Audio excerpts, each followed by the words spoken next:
Everyone who met the herbalist, Mr. Ojogu, walked away free, except Azuka. She paid not with money, but with her life. Before she ever visited the shrine, before the charms, before the calabash wrapped in red cloth, Azuka was just a young girl who woke up every day by 3 a.m. to sell food at Mama Chuka's restaurant. Long ago, in Lagos State, there lived a breathtakingly beautiful young lady named Azuka. Her beauty was not only in her face, it lived in her smile, in her soft voice, and in the kindness of her heart. People often said she was beautiful inside and out. Wherever Azuka went, heads turned and eyes followed. Azuka had a close friend named Amani. They were both beautiful, but their beauty carried different meanings. Azuka's beauty was soft, charming, and youthful. Amani's beauty was calm, wise, and steady. Life placed them on different paths.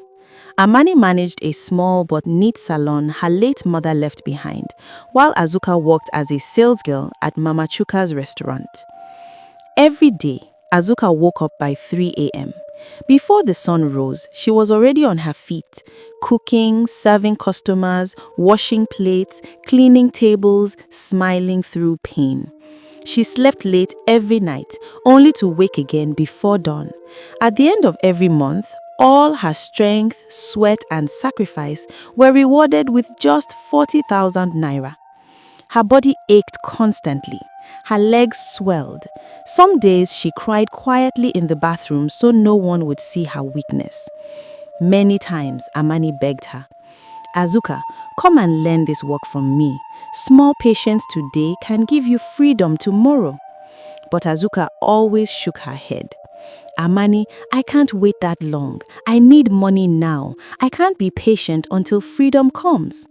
So she endured, because she believed she had no other option. One evening, a young man named Nico walked into Mama Chuka's restaurant. The moment he saw Azuka, something stirred inside him. Not just her beauty, but her innocence.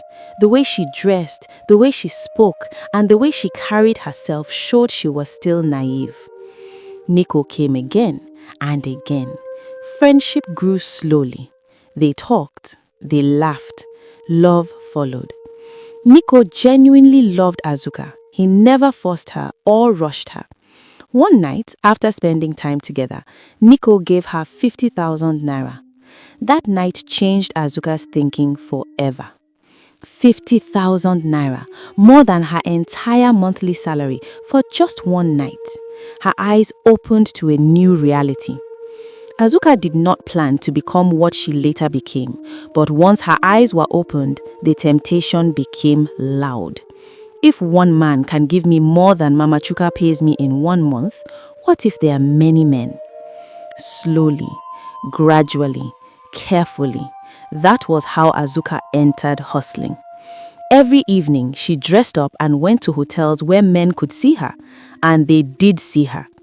Money flowed. She rented a fine house and began sending money home to her parents. Her parents rejoiced, thanking God that her daughter was doing well. But it did not sit well with her mother. A mother's spirit does not lie. Her instincts whispered, "Azuka has deviated." When she questioned Azuka, Azuka said she had gathered money to open a business and that God was blessing her. Her father said nothing, only prayed for her progress. Nico still loved her, but Azuka wanted more money, more comfort, more ease. She began seeing different men, always telling herself it was temporary. When Amani found out, she cried, "Azuka, this life is dangerous. Please leave this lifestyle." But Azuka refused. "Let me just make enough money first," she always said. Years passed.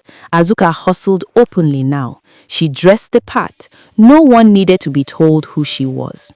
Then one day, in the same joint, a lady named Mame appeared. Mame was younger, slim, confident, and experienced. She was not more beautiful than Azuka, but youth had its own voice. Slowly, men began turning their eyes away from Azuka.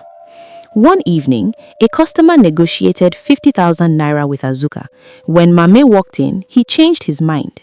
Mame demanded 150,000 naira, no reduction. The same man who complained about 70,000 naira transferred 150,000 naira instantly. That night, Azuka made nothing. Even food became a problem. Fear entered her heart. What if my beauty fades? What if men stop coming? How will I survive? Amani warned her again. Beauty is not forever. Learn a skill. Azuka mocked patience, calling handwork suffering. Soon after, two younger girls arrived, Ego, 19, and Zara, 18, students of Unilag. Ego came from wealth, Zara came from poverty. They took over the scene.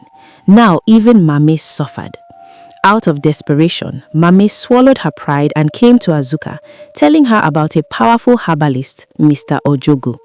They planned to go together. Circumstances separated them. Azuka went alone. The moment she stepped into the shrine, something shifted. Ojogu listened, but his eyes never left her. When he handed her the calabash wrapped in red cloth, her mind changed. From that moment, Azuka became his wife. She served him, she submitted, she lost herself, she became pregnant, she gave birth. 5 children followed. Ojogu was 60 years old. People whispered. Mama Ifunaya noticed her empty eyes and distant stare. Azuka insisted she loved him. From that day, nobody heard from Azuka again. At first, her parents thought it was just distant travel. Maybe her phone was off. Maybe she would return the next day. But days passed, and days turned to weeks. Her parents searched everywhere. They went from police station to police station, from hospital to hospital, from village to village. They carried her picture in tired hands, asking strangers, "Have you seen our daughter?" Her mother cried until tears could no longer fall. Her father's shoulders bent under silent grief.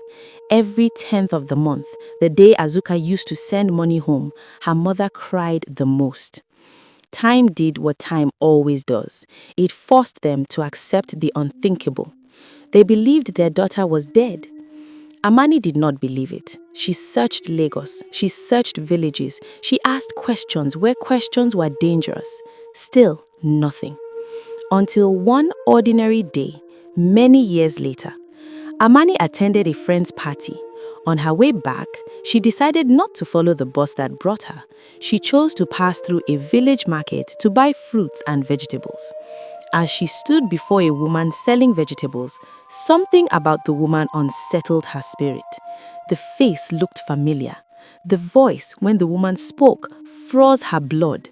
The vegetables slipped from her hands. Before her stood Azuka. Not the Azuka Lagos once desired. Not the Azuka men chased. This Azuka was thin, broken, and worn. Her eyes were empty. Her clothes were tired. She was holding a small child on her back, the last child. Amani called her name. Azuka. Azuka lifted her face and stared back at her, blankly.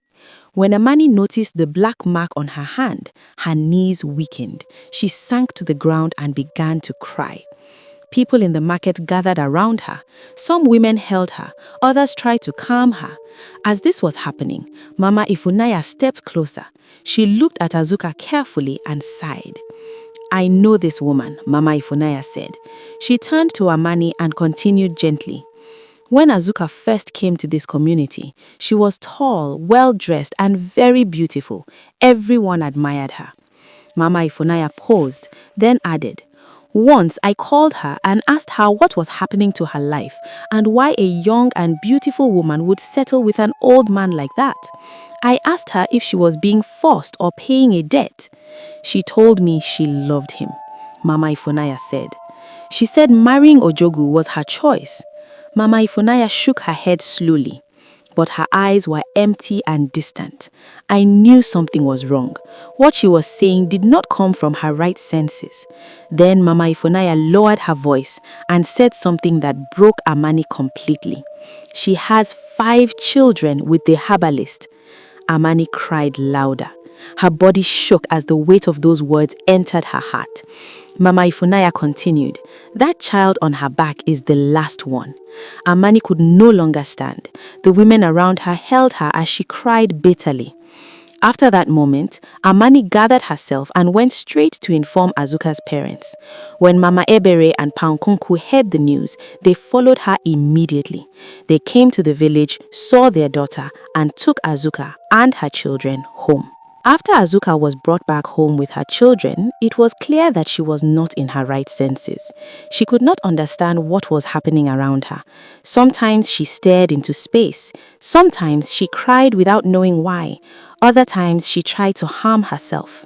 Her parents became afraid. They did everything they could to help her, but nothing changed. That was when they decided to take her to a powerful man of God. The man of God asked them to place Azuka on 3 days of dry fasting and prayers. Her mother did not leave her alone. She fasted with her daughter. For 3 days, they prayed. On the 3rd day, they prayed seriously. And suddenly, something left Azuka. Her eyes changed. She looked around her in surprise and asked, "What am I doing here?" That was when they knew something had broken. One thing that returned to her memory was the day she stood before the herbalist. She asked immediately, "Where is the herbalist man?" Tears rolled down her mother's face, but this time they were tears of joy. Amani rushed to her and hugged her tightly. Azuka looked down at herself and asked, "What is this I'm wearing?" She stared at the worn-out clothes on her body, confused. Her father stood there, happy, thanking God. After that day, Azuka began to regain strength slowly. Her body was weak, but her mind was no longer lost. As days passed, she was told everything that had happened to her, how she had been missing for years, how she had lived with the herbalist, and how she had given birth to 5 children without knowing. When she understood, she broke down. She cried until her chest hurt. She said her life felt like used tissue paper, squeezed and thrown away. She looked at the children and cried again, wondering how she gave birth to them without being aware. Her mother held her and reminded her gently that it was not the children's fault. But Azuka's pain did not end there. She compared her life to what it used to be. She remembered the years of hustling, the enjoyment, the careless laughter, the way the world once smiled at her. Most painful of all, she remembered Amani's advice, how she was warned to leave that life and learn a handwork, and how she refused because she said she could not be patient. That memory broke her. Her mother tried to console her, but Azuka could not be comforted. So Amani came and took her to her salon, leaving the children in her mother's care. When Azuka entered the salon, she stood still. What she saw shocked her. This was not the small salon Amani once managed. It was now modern, well-equipped and busy. 12 girls were working there. Some were learning, some were finishing their training. Certificates hung on the wall, proof of growth and patience. Azuka asked quietly, "Who owns this salon?" Amani smiled and held her hand. "Azuka, this is my salon. All these girls are mine." Azuka could not believe it. She thought it was a lie until Amani pointed at a picture on the wall where she was handing a certificate to one of her graduated girls. Azuka broke down again. She said softly, "I didn't know that what you were telling me would turn out like this." Amani encouraged her, telling her that it was not too late to begin again. After that visit, Azuka returned home, but her mother noticed something troubling. Azuka often tried to harm herself. She spoke about death too frequently. Her mother became afraid of losing her again. She enrolled her in counseling. Healing took time. Week by week, Azuka began to think better. Month by month, her mind grew clearer. Slowly, she began to believe that life could still change. Azuka later enrolled in fashion designing, the work she always had passion for.